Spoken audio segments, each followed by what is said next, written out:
Hello students, आज हम शैली के 10 इंपॉर्टेंट एमसीक्यूज करेंगे। एक एक एमसीक्यू में कई क्वेश्चंस आपके तैयार होंगे, तो पूरा वीडियो देखिएगा। शुरू करते हैं।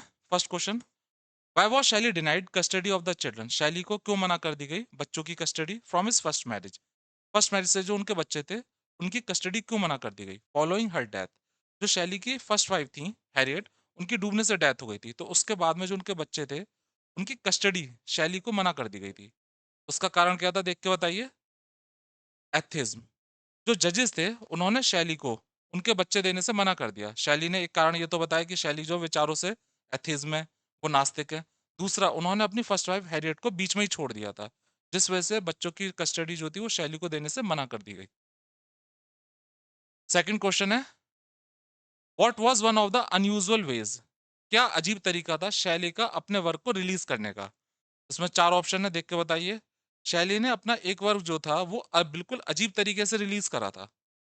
इसका सही आंसर है रिलीज इनसाइड ऑफ बैलून्स। शैली ने अपने वर्क को जो बैलून से उनके अंदर जो लिखकर जो रिलीज कर दिया था। शैली जो थे कुछ अलग ही किस्म के व्यक्ति थे, उन्होंने अपने वर्क को भी बिल्कुल अलग तरीके से एक बार रिलीज करा था। थर्ड एमसीक्यू है, हु इज ऑजमेंडियस? ऑजमेंडियस कौन है? शैली ने एक सॉनेट लिखा था ऑजमेंडियस। यहाँ पे जो ऑजमेंडियस राजा है वो कौन है? अब देख के बताइए इसका सही आंसर क्या है। इसका सही आंसर है किंग रैमसेस सेकंड। ऑस्मेंडियस जो पोम है वो शैली ने लिखी थी, ये सोनेट है 1817 में। 1817 में एक कॉन्टेस्ट हो रहा था, जहां पर शैली और उनके फ्रेंड ने एक कॉन्टेस्ट के लिए इस पोम को लिखा था। बाद में ये जो पोम थी ये एग्जामिनर में जो मैगजीन थी उसमें पब्लिश हुई थी 1818 में। और जब उन्होंने पब्लिश करा था इस पोम को, तो उसमें उन्होंने पेन नेम यूज करा था गिली रेस्टेस। तो इस पेन नेम के साथ में, गिली रेस्टेस के साथ में, शैली ने अपनी इस पोम ऑजमेंडियस को पब्लिश करा था। ऑजमेंडियस जो थे वो राजा, जो इजिप्ट का एक राजा था फराओ, उसका नाम था किंग रैमसेस सेकंड।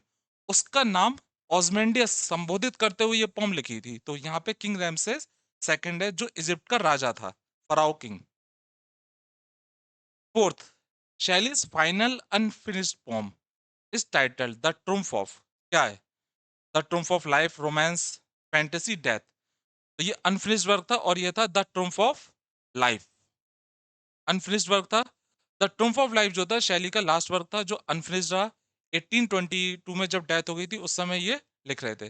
बाद में इनकी वाइफ ने 1824 में शैली के जो वर्क्स थे पॉस्थुम पोम्स, उसमें इसे पब्लिश करा था 1824 में। अच्छा, नाम से ही पता लग रहा है, द ट्रूम्फ ऑफ लाइफ।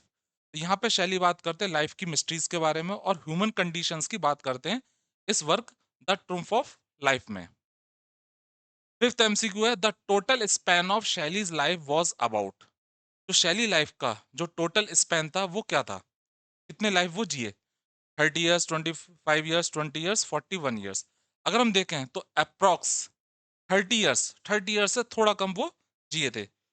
4 अगस्त 1792 और 8 जुलाई 1822, बिल्कुल जो है, बिल्कुल यहाँ पे टू और टू, थोड़ा सा मंथ्स का डिफरेंस बैठता है, तो लगभग 30 ईयर्स उनका लाइफ स्पैन रहा।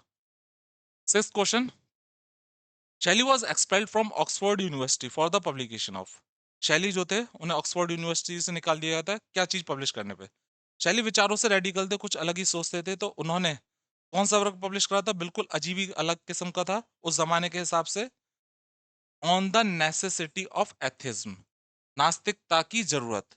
इस वर्क को उन्होंने जो था लिखा और इसको पब्लिश नहीं करा था। इसकी जो कॉपीज थी वो अपने जो फेलो स्टूडेंट्स थी उनके बीच में जो था वितरित कर दी। बाद में उनकी शिकायत, ये कॉपी एक जो थी डीन के पास भी पहुंची यूनिवर्सिटी के, इन्हें बुलाया गया और इन्होंने जाने से मना कर दिया गया। इस वजह से बाद में शैली को जो था ऑक्सफोर्ड यूनिवर्सिटी से एक्सपेल्ड, निकाल दिया गया। सेवन क्वेश्चन, हु कॉल्ड शैली? किसने कहा शैली को? बहुत ही इंपॉर्टेंट है, दोनों तरह से आता है, किसने कहा और ये जो है इसका क्या मतलब है। एन इन किसके लिए कहा गया, ये भी इसको ध्यान रखना है। एन इनफेक्चुअल एंजल, एक अप्रभावहीन दूत, एक अप्रभावहीन दूत। Beating in the word, beating होता है फड़फड़ाना। हिज लुमिनस विंग्स, अपने चमकदार पंख फड़फड़ा रहा है, इन वेन, व्यर्थ में। एक अप्रभावहीन एंजल अपने चमकदार पंख फालतू में ही फड़फड़ा रहा है। तो ये किसने कहा था? मैथ्यू आर्नोल्ड ने। मैथ्यू आर्नोल्ड ने कहा था, और इसका कारण क्या था? शैली को अगर हम बात करें तो जब शैली के वर्क्स को पढ़ते तो ऐसा लगता है जैसे वो एंजल की तरह लिख रहे हैं। बहुत ही अच्छी लाइंस उन्होंने कुछ लिखी हैं, लेकिन कई ऐसे वर्क्स लिखे हैं जिसमें वो एक विजन की बात करते हैं, फ्यूचर में ये होगा, ये चीज होगी, जो बिल्कुल समझ से परे है, असंभव है। तो यहाँ पर मैथ्यू आर्नोल्ड जो कहते हैं कि ऐसा लगता है जैसे फालतू की वो बात कर रहे हैं, लुमिनस विंग्स अपने फालतू में फड़फड़ा रहे हैं, अजीब सी बातें करते हैं। Earth Adonais is a pastoral elegy written on the Adonis, एक पेस्टोरल एलिजी है, एक ग्राम जो है शोक गीत है, गांव से रिलेटेड। ये किसकी डेथ पे लिखा है उन्होंने? लिख के बताइए, बहुत ही आसान है। कीट्स, कीट्स की डेथ पे शैली ने एडोनिस लिखा था। इसका पूरा टाइटल था एडोनिस का, यहां से लेके यहां तक, एडोनिस एन एलेजी, एक शोक गीत on the death of John Keats, John Keats की डेथ पर, ऑथर ऑफ एंडीमियन और हाइपियन। जो जॉन कीट्स हैं वो ऑथर है एंडीमियन और हाइपीरियन के। ये एक पेस्टोरल एलेजी है, एक शोक गीत है, पेस्टोरल, ग्राम से रिलेटेड, इसमें खेत खलिहानों का, पेड़ पौधों का जिक्र है। 1821 में इसे लिखा था, और इसमें 55 स्पेंसरियन स्टैंजा है। 55 बहुत लेंथी वर्क है, और स्पेंसरियन स्टैंजा जो है, स्पेंस स्टैंजा 9 लाइंस में होते हैं, जिसमें जो शुरुआती फर्स्ट टू 8 लाइन होती हैं वो आयम्बिक पेंटामीटर में होती हैं, मींस 5 फीट होते हैं। और जो 9 लाइन होती है अलेक्जेंड्राइन, अलेक्जेंड्राइन, उसमें 6 आयम्बिक फीट होते हैं, 6 आयम्बिक फीट होते हैं। और 8 और 9 लाइन की जो राइमिंग स्कीम होती है वो सेम होती है। ये जो वर्क लिखा था शैली ने, ये जॉन मिल्टन ने जो वर्क लिखा था लिसिडस, उसको देखते हुए लिखा था। जॉन मिल्टन ने लिसिडस लिखा था, वो अपने दोस्त जो किंग एडवर्ड थे उनकी याद में लिखा था। इसी तरीके से शैली ने एडोनिस लिखा था, अपने जो जानने वाले थे, दोस्त कहेंगे एक तरह से, कीट्स की याद में ये वर्क लिखा था। एडोनिस की बात करते हैं। एडोनिस जो है वो ग्रीक मिथोलॉजी में ये माना जाता है एक बहुत ही खूबसूरत व्यक्ति था, जिससे एफ्रोडाइट जो गॉडेस ऑफ लव थी वो प्यार करने लगती है। लेकिन एक बार एडोनिस जो होता है वो मर जाता है, जब वो जंगल में होता है, शिकार करने आ रहा होता है, तो वाइल्ड वोर जो जंगली सुअर होता है वो उसे मार देता है। एफ्रोडाइट जो प्यार की देवी होती है, बहुत ज्यादा उससे प्यार करती थी, बहुत दुखी हो जाती है। तो जो जूस होता है, इंद्र देवता, चीफ गॉड, वो 6 मंथ का वरदान देता है कि जो एडोनिस है वो धरती पे 6 महीने रहेगा। यहाँ पे जो शैली है वो यहाँ पे कीट्स को एडोनिस कह मानते हैं, और वो ये मानकर चल रहे थे कि जो कीट्स की डेथ हुई है वो क्रिटिसिज्म की वजह से हुई है। उस समय ये माना जा रहा था कि शैली की डेथ जो हुई है वो एक क्वार्टरली मैगजीन थी, उसमें शैली, उसमें कीट्स को बहुत ज्यादा क्रिटिसाइज करा गया था, कीट्स को बहुत बुरा भला कहा गया था, जिस वजह से कीट्स जो था इस क्रिटिसिज्म को झेल नहीं पाए और उनकी डेथ हो गई। शैली ने यह मानकर इस पोम को लिखा, और इसमें क्वार्टरली रिव्यू की बहुत ज़्यादा आलोचना करी थी कि कैसे क्वार्टरली रिव्यू की वजह से जो है एक बेचारे पोएट का बहुत ही कम उम्र में डेथ हो गई। शैली को बाद में पता लगा कि जो किड्स की डेथ का कारण था वो बीमारी थी। जब उन्होंने ये वर्क लिखा तो उन्होंने एक लाइन लिखी थी इसमें, शुरुआत में, ये पोम की लाइन नहीं है, उससे पहले लिखा था, ये जो वर्क है वो कैसा है, the image of my regret, ये मेरे पछतावे की एक इमेज है। तो एडोनिस है, ये मेरे पछतावे की इमेज है, and honour for poor kids, और ये सम्मान है अभागे किड्स के प्रति। तो 55 स्टेंजा के स्पेंसर स्टेंजा का ये लेंदी वर्क है। Ninth, Shelley's defence of poetry is a rejoinder to, बहुत ही इंपॉर्टेंट है। शैली ने डिफेंस ऑफ पोएट्री लिखी थी, एक ऐसे, रिजॉइंडर, देखो ये वर्ड होता है, ये होता है रिप्लाई, रिप्लाई टू, ये किसके रिप्लाई में लिखी थी? अब इसका आंसर क्या है, लिख के बताइए। इसका आंसर है Love Peacock the 4 ages of poetry. Shelley के फ्रेंड थे लव स्पीकॉक, उन्होंने एक ऐसे लिखा था, द 4 एजेस ऑफ पोएट्री। पहले बात करते हैं कि जब पोएट्री, जब कोई पोएट लिखता है तो कई बार उसको आलोचना का सामना करना पड़ता है। जो बाकी के लोग होते हैं, साइंटिस्ट होते हैं या जो मूर्तिकार होते हैं, वो क्रिटिसाइज करा करते थे कि पोएट जो होते हैं कि बेकार की चीजें लिखते हैं। इसी तरीके से एक बार आलोचना करी गई थी। तो जो शैली थे, सर फिलिप सिडनी थे, सर फिलिप सिडनी जो शेक्सपियर से पहले थे, उन्होंने एक वर्क लिखा था, an apology for poetry. Apology थी क्षमा, फॉर पोएट्री। 1580s में, लगभग डेट इसकी कंफर्म नहीं है, 1580s के दौरान जो था, सर फिलिप सिडनी ने एन अपोलॉजी फॉर पोएट्री लिखा था। और इसमें वो कहते हैं कि जो पोएट्री होती है ये झूठ का पुलिंदा नहीं है। पोएट जो होता है वो उसके ऊपर निर्भर करता है वो क्या लिखे, वो सच भी लिख सकता है जो दिल को छूता है, और वो बुरा भी लिख सकता है। इसी तरीके से जो था, शैली ने डिफेंस ऑफ पोएट्री लिखा था, जिसमें वो पोएट्री को डिफेंस करते हैं। यहाँ पे उन्होंने लिखा क्यों था, पहले देखते हैं। द 4 एजेस ऑफ पोएट्री जो थी, ये पीकॉक ने लिखी थी।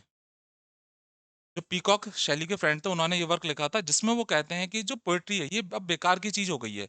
ये जो एजेस अलग अलग समय में जो था पोएट्री का जो था एक टाइम था, गोल्डन एज भी थी, लेकिन अब जब मॉडर्न समय चल रहा है, मॉडर्न समय जब साइंस इतनी तरक्की कर रही है, तो जब साइंस इतनी तरक्की करी तो अब पोएट्री की कोई ज़रूरत नहीं है। तो थॉमस लव पीकॉक जो थे वो पोएट्री को अब फालतू मान रहे थे कि अब पोएट्री की ज़रूरत नहीं है साइंस के युग में। तो यहाँ पे जो शैली हैं, उन्होंने ये वर्क जवाब में लिखा था अपने दोस्त जो थॉमस लव पीकॉक थे, उनके वर्क के जवाब में लिखा था। अच्छा ये वर्क जो था, ये अनफिनिश्ड ऐसे रह गया था। किसी वजह से वो इसे पूरा नहीं कर पाए थे तो इनकम्प्लीट था, जिसे उन्होंने 1821 में लिखा था। ये डेट ध्यान रखिएगा, 1821 में लिखा था और a defence of poetry unfinished रह गया था, पूरा ये कर नहीं कर पाए थे। ये जो टेक्स्ट जो था लिखा था, अ डिफेंस ऑफ पोएट्री, इसको पब्लिश हुआ था बाद में 1840 में। उनकी डेथ के बाद में 1840 में ये पब्लिश हुआ था और यहाँ पे शैली ने एक बहुत ही इंपॉर्टेंट लाइन कही थी। ये ध्यान रखिएगा ज़रूर, बहुत ही इंपॉर्टेंट लाइन है। इसने कही है, poets are the unacknowledged legislators of the world. Poets जो है वो अनएक्नॉलेज्ड लेजिस्लेचर्स, लेजिस्लेचर होते हैं कानून बनाने वाले ऑफ द वर्ल्ड। एक तरीके से अनएक्नॉलेज, उन्हें जो होता है माना नहीं जाता कि उन्होंने बनाया, लेकिन उन्होंने जो होता है वो लेजिस्लेचर होते हैं, उन्होंने इस संसार को बनाया है, एक नई सोच को जन्म देते हैं पोएट्स। तो यहाँ पे आ डिफेंस ऑफ पोएट्री में शैली जो है पोएट्स की जो रीजन है कि वो किस वजह से महान है वो कारण बताते हैं। यहाँ पे शॉर्ट में देखते हैं अ डिफेंस ऑफ पोएट्री को। यहाँ पे पोएट कहते हैं कि हिस्ट्री में अगर हम देखें तो पोएट जो होता है वो लॉ मेकर होता है, कानून बनाने वाला होता है पोएट, और प्रॉफिट होता है, एक रिलीजियस मैसेंजर की तरह होता है, और वो जो अपनी जो बातें होता है वो शब्दों के द्वारा पहुंचाता है, जिस वजह से वो ज्यादा फेम पाता है। शब्दों के द्वारा अपनी बातों लोगों के बीच पहुंचाता है, जिस वजह से जो पोएट होता है उसे ज्यादा प्रसिद्धि मिलती है। और जो स्कल्पचर पेंटर होते हैं, जो मूर्तिकार और पेंटर होते हैं, वो लिखते तो है नहीं, इस वजह से उन्हें कम प्रसिद्धि मिलती है। तो एक कारण तो उन्होंने ये बतलाया था। दूसरा जो था वो ये कहते हैं कि पोएट्री जो होती है वो इंसान, वो जो वर्ड है उससे ज्यादा खूबसूरत बनाती है। पोएट्री वर्ड को खूबसूरत बनाती है। और एक चीज और शैली कहते हैं कि इमेजिनेशन सबसे इंपॉर्टेंट चीज है पोएट्री के लिए, होती है वो imagination, the key to all of this. सबसे जो जरूरी चीज होती है वो इमेजिनेशन होती है। नेक्स्ट को देखते हैं, 10th। Shelley's death was caused by, शैली की डेथ किस वजह से हुई? देखिए क्या कारण है। शैली की जो फर्स्ट वाइफ जो थी डेथ उनकी डूबने से हुई थी, उन्होंने सुसाइड करा था। और शैली की डेथ भी जो थी वो डूबने से हुई थी।